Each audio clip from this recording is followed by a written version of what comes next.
कई भक्तों का स्वागत है आज की। हरे कृष्णा, सभी भक्तों का स्वागत है आज की भगवत गीता क्लास में। पहले हम मंगलाचरण करते हैं। ओम अज्ञानतिमिरान्धस्य ज्ञानञ्जनाशलाकया चक्षुरुन्मीलितं येन तस्मै श्रीगुरुवे नमः। श्रीचैतन्यमनोभीष्टं स्थापितं येन भूतले स्वयं रूपः कदा मह्यं ददाति स्वपदान्तिकम्। वन्देऽहं श्रीगुरो श्रीयुतापदकमलं श्रीगुरून् वैष्णवांश श्रीरूपं साग्रजातं सहगणरघुनाथान्वितं तं सजीवम् साधुवेतं सावधूतं परिजन सहितं कृष्ण चैतन्य देवम श्री राधा कृष्ण पादान सहगण ललिता श्री विशाखा विशांचा। हे कृष्ण करुणा सिंधु दीन बंधु जगतपते गोपेश गोपिका कांता राधा कांता नमस्तुते। तप्त कांचन गौरांगी राधे वृंदावनेश्वरी वृषभानुसुते देवी प्रणमामि हरिप्रिये। वाञ्छाकल्पतरुभ्यश्च कृपा सिन्धुभ्य एव च पतितानां पावनेभ्यो वैष्णवेभ्यो नमो नमः। जय श्री कृष्ण चैतन्य प्रभु नित्यानंद श्री अद्वैत गदाधर श्रीवासादि गौर भक्तवृंद। हरे कृष्णा कृष्णा कृष्णा हरे हरे हरे राम राम राम हरे हरे। रामाय रामभद्राय रामचंद्राय वेदसे रघुनाथाय नाथाय सीताया पते नमः। नमः विष्णुपादाय कृष्णपृष्ठाय भूतले श्रीमते भक्तिवेदांता स्वामिने इति नामिने। नमस्ते सारस्वते देवे गौरवाणी प्रचारिणे निर्विशेष शून्यवादी पश्चात देशतारिणे। हरे कृष्णा।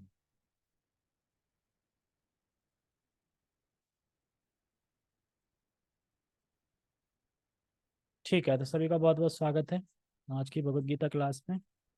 और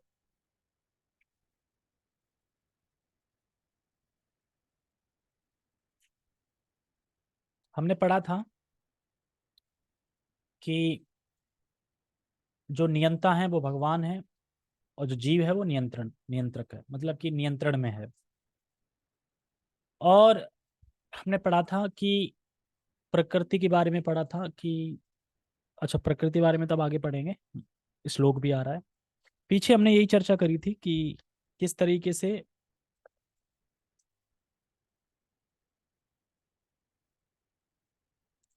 5 चीजों की व्याख्या हुई थी कि भगवान ने इसमें 5 विषयों में चर्चा करी है। ईश्वर, जीव, प्रकृति, काल और कर्म। ठीक है ना। तो ये सब चीजें थी। तो अब हम पढ़ेंगे आगे कि और इसमें श्रील प्रभुपाद जी और क्या व्याख्या कर रहे हैं। तो ये इंट्रोडक्शन है। इंट्रोडक्शन मतलब कि गीता में क्या बताया जाएगा वो है मोटा मोटा। तो इसमें तो बिल्कुल शॉर्ट में बता रहे हैं और गीता में तो भरपूर रूप से आएगा।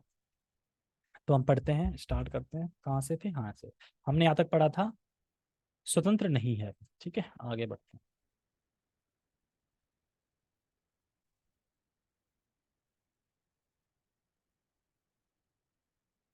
जैसा कि भगवान कृष्ण कहते हैं, मया अध्यक्षेणा प्रकृति सूयते सचराचरम। भौतिक प्रकृति मेरे निर्देशन में कार्य करती है। जब हम दृश्य जगत में आश्चर्यजनक घटनाएं घटते देखते हैं तो हमें यह जानना चाहिए कि इस दृश्य जगत के पीछे एक नियंता है। बिना नियंत्रण के किसी का प्रकट होना संभव नहीं है। नियंता को ना मानना बचपना है। उदाहरण अर्थात एक बालक सोच सकता है कि मोटर कार अद्भुत होती है क्योंकि यह बिना घोड़े के या खींचने वाले पशु से चलती है। किंतु समझदार व्यक्ति मोटर कार की अभियांत्रिक व्यवस्था से परिचित होता है। वह सदैव जानता है कि इस यंत्र के पीछे एक व्यक्ति, एक चालक होता है। इसी प्रकार परमेश्वर वह चालक है जिसके निर्देशन में सब कार्य हो रहा है। भगवान ने जीवों को अपने अंश रूप में स्वीकार किया है, जैसा कि हम अगले अध्यायों में देख सकेंगे। देख हम अपने अगले अध्यायों में देखेंगे। सोने का एक कण भी सोना है, समुद्र के जल की बूंद भी खारी होती है। इसी प्रकार हम जीव भी परम नियंता ईश्वर या भगवान श्री कृष्ण के अंश होने के कारण सूक्ष्म मात्रा में परमेश्वर के सभी गुणों से युक्त होते हैं। तो हमने काफी पढ़ लिया, थोड़ा समझने का प्रयास करते हैं हम। जैसे कि यहाँ पे कह रहे हैं कि परमेश्वर वह चालक है जिसके निर्देशन में सब कार्य हो रहा है। समझ में आया? मतलब किसी भी चीज को, जैसे कि अभी मोटर कार का एग्जांपल दिया, इसमें मोटर कार में कोई चालक है ना जो चला रहा है, और वो जो मोटर कार चालक है उसी के निर्देशन में गाड़ी चल रही है। मतलब वो जैसे चला रहा है, जिधर जा रहा है उधर जा रहा है, जैसे चलाना चाहे चला रहा है। हो सकता है वही चालक है, वही मालिक है गाड़ी का, तो जैसे चाहे चला सकता है, उसी निर्देशन में कार्य हो रहा है। तो यहाँ पे बात ये समझनी है, ये बार बार क्यों आ रही है?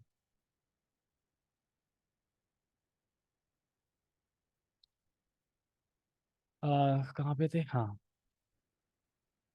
जैसे कि जो नहीं दिख रहा है उसे, जो दिख रहा है उसके द्वारा उसे देखने का प्रयास करना चाहिए, करते हैं। समझ में आया? फिर से सुनो, ये यही चीज समझनी है इस पूरे टॉपिक में। अगर ये समझ जाए समझ में आ जाएगा।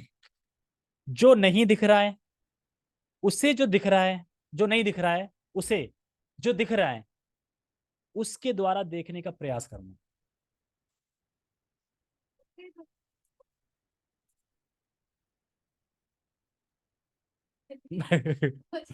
अब इस मतलब समझने के लिए बहुत सारी चीज समझ पड़े। देखो शिला प्रभुपाद जी क्या बोल रहे हैं यहाँ पे, ये पूरी प्रकृति भगवान के निर्देशन में कार्य कर रही है।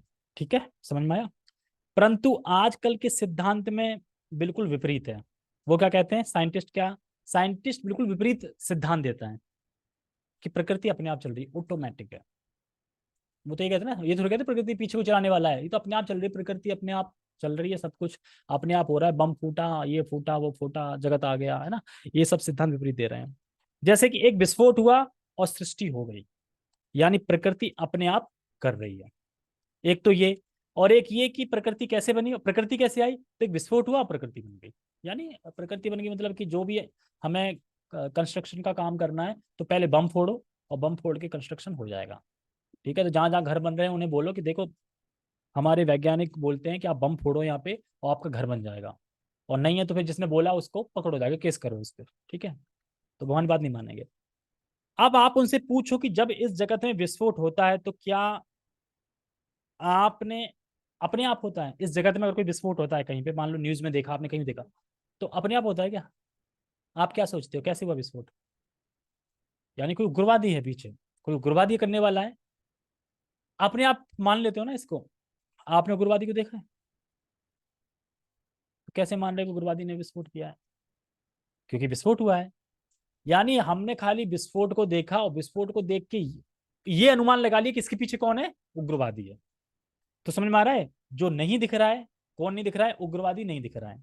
दिख क्या रहा है? बम फूटना। अब उस बम फूटने को देख के, हम बम फूटने के देख, मतलब बम फूटने हम देख रहे हैं, उसके द्वारा हम क्या देख लेते हैं? उग्रवादी ने फोड़ा है। अब समझ में आया ये लाइन? जो नहीं दिख रहा है उसे, जो दिख रहा है, बम दिख रहा है फूटता हुआ है, उसके द्वारा हम क्या देख लेते हैं कि पीछे उग्रवादी ने फोड़ा है। यार कोई जानता है ना कि अगर कहीं बम फूटा है तो उसके पीछे फोड़ने वाला उग्रवादी कोई है, तो उग्रवादी ने किया है। ट्रेन में आग लगी, इसके पीछे क्या देखेंगे? आग का कोई ना कोई तो कारण होगा ना। यहाँ पे आप ट्रेन की आग को ले आए, यहाँ पे बात ही हो रही कि प्रकृति, साइंटिस्ट बोलता है प्रकृति अपने आप बनी है ना, लेकिन यहाँ पे कहना है कि प्रकृति के पीछे कोई चालक है। तो क्या चालक को तो हमने देखा नहीं, लेकिन हम किसी चीज को देख के उसके चालक का अनुमान लगा लेते कि वो है वहां पे। अभी मैं एक और एग्जांपल दूंगा, उससे और क्लियर हो जाएगा। ठीक है, पर हर व्यक्ति जानता है कि बम विस्फोट अपने आप नहीं होता। ये हर कोई जानता है, अपने आप तो हो ही नहीं सकता, कोई तो होगा जलाने वाला, उसको हमने देखा नहीं। तो फिर हम कैसे अनुमान लगा लेते कोई कोई होगा? जिसको देखा है ना, उससे देख के पता लगा लेते हैं पीछे वाले को देखने का। दूसरा एग्जाम्पल, अब बम विस्फोट से सृष्टि नहीं होती, एक और लगाते हैं ना, मतलब कौन है वो तथाकथित, उनका नाम नहीं पता, डार्विन थ्योरी कौन सा, कि विस्फोट होकर सृष्टि हो जाती है। तो बम विस्फोट से सृष्टि नहीं होती है, नहीं तो सारे घर इत्यादि बम विस्फोट से बना दिए जाते। अच्छा एक और, अब एक हवाई जहाज का एग्जाम्पल। हवाई जहाज देखते हो? जब हम जमीन पे होते हैं और ऊपर हवाई जहाज उड़ रहा होता है तो हम देखते हैं ना उसको। तो क्या हम ये बोलते हैं देखो चिड़िया उड़ रही है अपने आप, ऐसे बोलते हैं? क्या देखते हैं? हम पायलट को देख रहे हैं, या हम देख रहे हैं पायलट ने कौन से कपड़े पहने? हम देख क्या रहे हैं, और जहाज को देख के क्या देख लेते हैं, पायलट को। पायलट तो चला ही रहा होगा, पायलट या पायलट नहीं जो भी हो चला रहा होगा। तो इसीलिए इस शब्द को सुनो, जो नहीं दिख रहा है यानी पायलट नहीं दिख रहा है, उसे, जो नहीं दिख रहा है यानी पायलट को दिख नहीं रहा है, उसे हम देख लेते हैं यानी जहाज दिख रहा है। तो उसे हम देखते हैं, दिख रहा है, उसके द्वारा देख लेते हैं किसको, पायलट को। तो यानी इस प्रकृति के पीछे जो चलाने वाले भगवान है वो हमें नहीं दिख रहे हैं, लेकिन प्रकृति जो चल रही है यानी प्रकृति जो चीजें हो रही है उससे हम देख लेते हैं भगवान को कि इसके चलाने के पीछे कोई नियंता है। हर चीज के पीछे, मोटर गाड़ी हो, जहाज हो, ट्रेन हो। हम ट्रेन के ड्राइवर को अंदर अब जो बैठे हैं जाके बैठ गए, वो तो नहीं देख पा रहे हैं, लेकिन ये तो अनुमान है ना, ये तो पक्का है ना कि ट्रेन ड्राइवर चला रहा है। देखा नहीं है लेकिन देख लिया ना एक तरीके से। तो वैसे ही है, लेकिन ये लोग साइंटिस्ट नहीं देख पाते कि इतनी प्रकृति जो सब कुछ हो रहा है, उथल पुथल हो रही है प्रकृति में, जो चीजें क्रिएट हो रही हैं, तो उसका कोई नियंता है, कोई चालक है चलाने वाला। जैसे गुलाब का फूल लो, गुलाब का फूल होता है, कितना सुगंध आता है, खुशबू आती है, तो कोई सीन तो बनाने वाला होगा पीछे ही, हम जान लेते हैं। जैसे डुप्लीकेट फूल होते हैं, सेम टू सेम ओरिजिनल जैसे लगते हैं, तो हम देखते हैं वाह क्या फूल है प्लास्टिक का। तो उस फूल को देख के हम क्या देख लेते हैं, किसको बनाने वाला है। ऐसे ही जो रियल फूल है उसको देख के हम क्या समझ लेते हैं, कि इसको भी बनाने वाला कोई है। हाँ, तो वही चीज समझाना चाह रहे हैं, पर वो जो नास्तिकवादी हैं, जो साइंटिस्ट है, वो नहीं समझते, वो कहते हैं कि नहीं अपने आप चल रही है। तो यहाँ पे ये बता रहे हैं कि परमेश्वर वह चालक है जिसके निर्देशन में सब कार्य हो रहा है। अब वो बोले नहीं देखा हमने परमेश्वर को, तो ये एग्जाम्पल दे जाते हैं, जैसे कि आपने जहाज पे पायलट को नहीं देखते, लेकिन आप जहाज को देख के अनुमान लगा लेते हैं पायलट है। तो उसी प्रकार से प्रकृति चल रही है, चीजें हो रही हैं, तो उससे अनुमान लगा लेते हैं कि कुछ चलाने वाला भी है, क्योंकि किसी ने तो बनाया है ना। या जैसे जैसे बारिश का आना, सही समय पे बारिश का आना, धूप का होना, गर्मी की गर्मी आना, सर्दी से, तो नहीं लगता है कि कोई चलाने वाला है इसको, है ना, करने वाला है कोई, सभी चीजें टाइम टू टाइम मिल जाती हैं, तो ये सब चीजें हैं। तो वस्तुतः, तो आप जब जहाज देख रहे हैं तो जो पायलट जो नहीं दिख रहा है उसको हम देख लेते हैं, जो दिख रहा है उसके जरिए हम उसको देख लेते हैं जो नहीं दिख रहा है। ठीक है, तो फिर से पढ़ें, जो नहीं दिख रहा है उसे जो दिख रहा है उसके द्वारा देखने का प्रयास करना। हम प्रयास ही तो करते हैं, पायलट को हम देखा नहीं पर समझ लेते हैं पायलट है और पायलट चला रहा है। और हवाई जहाज के जमीन से, और हवाई जहाज ऊपर से भी कंट्रोल होता है और जमीन से भी कंट्रोल होता है, पता है आपको ये चीज। तो अमेरिका कैसे पहुंच जाता है, बताओ। अब मैं बोलूं कि ट्रेन को ड्राइवर भी कंट्रोल करता है और ट्रेन बाहर से भी कंट्रोल होती है, नहीं होती बाहर से कंट्रोल। सिग्नल वाले जो सिग्नल देते हैं करते हैं, नहीं कंट्रोल करते बाहर से, एक्सीडेंट कैसे होते हैं। अरे ऐसी ऐसी मशीनें बनी है, जमीन में सब कुछ है, जमीन से ही वो पहुंच पाता है अमेरिका। आप क्या सोच रहे हो, ऊपर उड़ के, ऊपर उन्हें दिशा कैसे मिलेगी, आप सोच के देखो।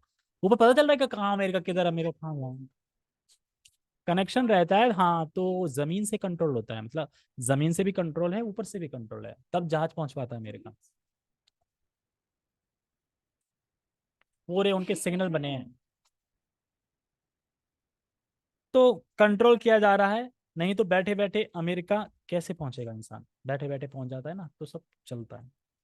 और क्या, हम वो देखते हैं सैटेलाइट, सैटेलाइट देखी किसी ने, सैटेलाइट नहीं देखी है। और फोन की व्यवस्था हम देख देख रहे हैं ना, फोन की व्यवस्था इधर से फोन लगा तो किस तरह कैसे इसके पीछे नहीं देख पा रहे हैं, सैटेलाइट का काम है इसके पीछे, तो उसी प्रकार से प्रकृति के पीछे भगवान का काम है। इस तरीके से देखना चाहिए। इसके बाद ग्रह मंडल पे आ जाओ। ग्रह मंडल सब अपनी अपनी स्थिति पे घूम रहे हैं, कोई चंद्रमा में नहीं टकरा रहा है, कोई एक दूसरे से टकरा नहीं रहा है। ये किसने व्यवस्था करी। यहाँ ट्रेन टकरा जाती है, बस टकरा जाती है, एरोप्लेन भी टकरा जाते हैं, लेकिन ग्रह मंडल टकरा रहे हैं। ग्रह मंडल छोड़ो, कभी किसी ने पतंगे देखे हैं बहुत सारे बारिश में मंडराते हुए, घुने हुए, वो आपस में टकराते हैं। सोच के देखो जरा, ऐसे होते रहते हैं ना, ऐसे करके कितने सारे होते हैं, वो टकरा नहीं रहे हैं एक दूसरे से, कैसे उड़ रहे हैं बताओ, घने घने। वो होता है कौन सा, वो कौन सा कीड़ा होता है जो हेलीकॉप्टर जैसा लगता है देखने में, है ना, उड़ते रहते हैं। उसी से हेलीकॉप्टर बनाया गया था, उसी को देख के। हाँ। तो कहने का मतलब ये है कि कौन कर रहा है बताओ ये, सभी के अंदर परमात्मा बैठे हैं और सब वो टकराते नहीं एक दूसरे से। हेलो, दो कीड़े आ रहे हैं, दो टकरा के मर गए, ऐसे कभी वो देखा है, वो घूमते रहते हैं। तो ऐसा नहीं होता है। तो पृथ्वी चंद्रमा से नहीं टकराती, ये सब चीजें नहीं होती, तो सिर्फ कौन थाम रहा है, कौन चला रहा है, इस सब के पीछे वो नियंता है जो हम नहीं देख पा रहे हैं, लेकिन हम चीजों को देख के समझ जाते हैं। लेकिन फिर भी कुछ मूर्ख लोग हैं जो नहीं मानते हैं। और वो मूर्ख लोग आज ही नहीं है, भगवान के समय भी थे, मतलब 500 साल 5000 साल पहले भी थे, है ना, दुर्योधन इत्यादि, यानी कौन कौन, बहुत सारे मूर्ख थे उस टाइम पे भी। तो हम नहीं जान रहे हैं, इसका मतलब ये नहीं है कि इसके पीछे कोई नियंत्रक नहीं है। हम देख नहीं रहे हैं तो इसका मतलब ये नहीं है कि इसके पीछे नियंत्रक नहीं है। उसी तरीके से हम देख नहीं रहे हैं कि जहाज को चलाने वाला कोई पायलट है, लेकिन है पायलट, नियंत्रण कर रहा है कोई उसका, ठीक है। लेकिन हम तो यहाँ से देख रहे हैं जहाज को खेले, अब सोचिए तो अपने आप उड़ रहा है। तो ये हमारी मूर्खता है। तो नियंत्रण से नियंत्रक का अनुमान किया जाता है। जब कोई चीज नियंत्रण हो रही है तो हम उस नियंत्रण से क्या अनुमान लगा लेते हैं कि इसका कोई नियंता भी है। लगाते हैं कि नहीं लगाते हैं? कोई चीज नियंत्रण हो रही है तो हम समझ जाते हैं कि जैसे कि आ, जैसे हम किसी शो में जाते हैं, ऊपर से देखे ना कि नियंत्रण करते रहते हैं, शो में दिखाते रहते हैं शो ना। तो हम जब देख रहे हैं कि यहाँ पे कोई कंट्रोल कर रहा है, यानी कोई कंट्रोलर है ऊपर, मतलब कोई कर रहा है तो यानी कोई है। तो इसी तरीके से इसमें कह रहे हैं कि नियंत्रण से हम नियंत्रक का अनुमान किया जाता है, और वह एक जीवित व्यक्ति होता है। ऐसा है कोई डेड व्यक्ति कोई कंट्रोल कर रहा हो, जीवित व्यक्ति हो, वो कौन है? भगवान कृष्ण है वो। तो समझ में आया? जगत में हम नियंत्रण को देखकर के नियंता का अनुमान कर सकते हैं। इसलिए यह सोचना कि यह जगत बिना किसी नियंत्रण में चल रहा है, तो ये मूर्खता है, और ऐसे मूर्ख भगवान के टाइम पे भी थे। और प्रकृति अपने आप नहीं चलती है, प्रकृति चलाने वाले भगवान है, जैसा कि श्लोक में बोल रहे थे, मया अध्यक्षण प्रकृति श्वेते स चराचरम। ठीक है, ये चीजें समझना चाहिए। बस ये समझो कि जगत के पीछे एक नियंता है। ठीक है, आगे बढ़े। भगवान ने जीवों को अपने अंश रूप में स्वीकार किया है, जैसा कि हम अगले अध्यायों में देखेंगे। सोने का एक कण भी सोना है, समुद्र के जल की बूंद भी खारी होती है। इसी प्रकार हम जीव भी परम नियंता ईश्वर या भगवान श्री कृष्ण के अंश होने के कारण सूक्ष्म मात्रा में परमेश्वर के सभी गुणों से युक्त होते हैं। जितने भगवान में गुण है उसमें हम में भी होते हैं आंशिक रूप से। कहते हैं ना, जितने भगवान में गुण है उतने हम भी युक्त होते हैं, लेकिन कम, स्मॉल होते हैं बिल्कुल। कभी हमने सोचा है कि खेलना हमें क्यों पसंद है? ये गुण कहाँ से आए? भगवान से आए। भगवान को खेलना पसंद है तो हमें भी थोड़ा पसंद है खेलना। जो जो भगवान को पसंद है, यानी हर व्यक्ति को वैसे मीठा पसंद होता है, यानी भगवान को बहुत मीठा पसंद है। भगवान लगता भी है गुलाब जामुन का भोग सुबह सुबह 4 बजे होने, रसगुल्ले का मीठा पसंद है भगवान को बहुत, इसलिए हमें भी मीठा पसंद है बहुत। हाँ, वहाँ प्रसाद मिल जाता है वहाँ नीचे। तो महाप्रसाद, लेकिन महाप्रसाद अकेले नहीं खाना चाहिए, बांट देना चाहिए। अच्छा, हाँ, तो फिर हमें भी बांटना चाहिए। हम तो सच में कंजूसी दिखाते हैं, महीने में 2 महीने में कभी तो बांट देना चाहिए, वो भी नहीं बांटते। कितने महीने हो गए समोसे नहीं मंगाए? किसी का बर्थडे नहीं आ रहा है या छुपा लिया सबके बर्थडे? हाँ, किसी का नहीं आया? इकट्ठे आते हैं क्या? कोई नहीं है, जब भी। ठीक है, वेट करता हूँ। तो अंश होने के कारण सूक्ष्म मात्रा में परमेश्वर के सभी गुणों से युक्त होते हैं, क्योंकि हम सूक्ष्म ईश्वर या अधीनस्थ ईश्वर हैं, समझे? सूक्ष्म ईश्वर मतलब छोटे, मतलब सूक्ष्म ईश्वर हैं या अधीनस्थ ईश्वर हैं, समझे? अधीनस्थ मतलब हम ईश्वर तो हैं छोटे, लेकिन हम हमेशा जो भी कार्य करते हैं भगवान के अध्यक्षता में करते हैं, भगवान के उसमें कर रहे हैं, नजर में रह के, तो इसलिए अधीनस्थ बोल रहे हैं। हम प्रकृति पर नियंत्रण करने का प्रयास कर रहे हैं ना लोग, ये कर लेंगे, वो कर लेंगे, ये बना देंगे, चंद्रमा पे चले जाएंगे, यहाँ वहां। जैसे कि वर्तमान में हम अंतरिक्ष या ग्रहों को वश में करना चाहते हैं, और हम में नियंत्रण रखने की यह प्रवृत्ति इसलिए है क्योंकि यह कृष्ण में भी है। यद्यपि हम में भौतिक प्रकृति पर प्रभुत्व जमाने की प्रवृत्ति होती है, लेकिन हमें यह जानना चाहिए कि हम परम नियंता नहीं है। इसकी व्याख्या भगवत गीता में की गई है। यानी हम नियंता हैं छोटे से, लेकिन हमें यह याद रखना चाहिए कि हम परम नियंता नहीं है। और हम परम नियंता अपने आप को समझ के क्या है, प्रकृति पे प्रभुत्व जताना चाहिए। प्रभुत्व मतलब प्रभु, प्रभुत्व मतलब कि एक तरह से जैसे भगवान के कंट्रोल में सब है, हम प्रभु जताने मेरे कंट्रोल में हो सब, और मैं नियंता हूं, मैं प्रभुत्व दिखाऊंगा प्रकृति पर, है ना। तो यहाँ पे यही बता रहे हैं कि समझो श्रील प्रभुपाद जी क्या कह रहे हैं। जीवों को अंश रूप में स्वीकार किया है किसने? भगवान ने। क्या मतलब है इसमें? देखो, भगवान की एक प्रकृति है बाहरी प्रकृति, बाह्य प्रकृति, भौतिक प्रकृति, उसको नहीं बोल रहे हैं अंश, उसको अंश नहीं बोल रहे हैं। अंश किसको बोल रहे हैं? जीवों को बोल रहे हैं। क्यों बोल रहे हैं अंश? क्यों उन्होंने स्वीकार किया अंश?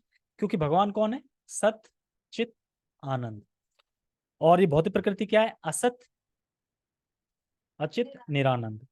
तो बाहरी जो जो बाहरी प्रकृति है उसे अंश नहीं कह रहे हैं भगवान, तो हमें अंश कह रहे हैं क्योंकि भगवान भी सच्चिदानंद है और हम भी सच्चिदानंद है।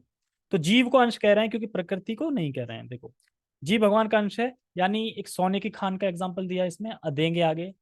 तो सोने की खान तो बहुत बड़ी होती है, विशाल, लेकिन सोने की खान से एक टुकड़ा अगर आ जाएगा तो वो क्वालिटी में वही रहता है, वो तो छोटा है। जैसे कि समुद्र की एक बूंद है, उसमें डूब के मर जाओगे? समुद्र में मर जाओगे। यानी भगवान विशाल है, हम छोटे हैं, मतलब उसमें डूब के मर नहीं सकते। लेकिन समुद्र भी खा रहा है और बूंद भी खा रही है, ये सेम है बिल्कुल। तो वही सब चीजें यहाँ पे बता रहे हैं। तो भगवान विभु हैं और हम अणु हैं, और हम हमेशा ही अणु रहेंगे, कभी विभु बनेंगे नहीं। लेकिन यहाँ आने के बाद हम विभु बनना चाहते हैं, और इसी के कारण हम फंसते हैं। उसी कारण इसी चक्कर में फंसे रहते हैं, क्यों? हम विभु बनना चाहते हैं ना, बड़े। हर कोई बड़ा बड़ा बनना चाहता है, लेकिन बन नहीं सकते। और क्या कह रहे हैं प्रभुपाद जी यहाँ पे? और कह रहे हैं कि हम लोग सूक्ष्म ईश्वर हैं या अधीनस्थ ईश्वर हैं। मतलब क्या है? देखो, अगर कोई ईश्वर है तो उसको इच्छा होगी ना मैं ये करूं, तभी तो ईश्वर माना जाएगा ना। ईश्वर मतलब कंट्रोल करना। अब इच्छा तो आएगी ना मैं ये कंट्रोल करूं, इच्छा होगी तभी तो वो भाव आएगा। मान लो कि मैं इच्छा करूं कि मेरे हिसाब से सब कुछ चलना चाहिए, तो इच्छा आई ना, तो अब मैं करना चाहूंगा। तो वही सिर्फ बता रहे हैं यहाँ पे कि इच्छा है तो यानी ईश्वर का भाव तभी है ना। इच्छा, मगर ईश्वर का भाव है, इच्छा ही नहीं है तो ईश्वर कैसे माने जाओगे? इच्छा ही नहीं किसी चीज करने की, तो ईश्वर तो नहीं माने जाओगे। यानी ईश्वर है यानी इच्छा भी है।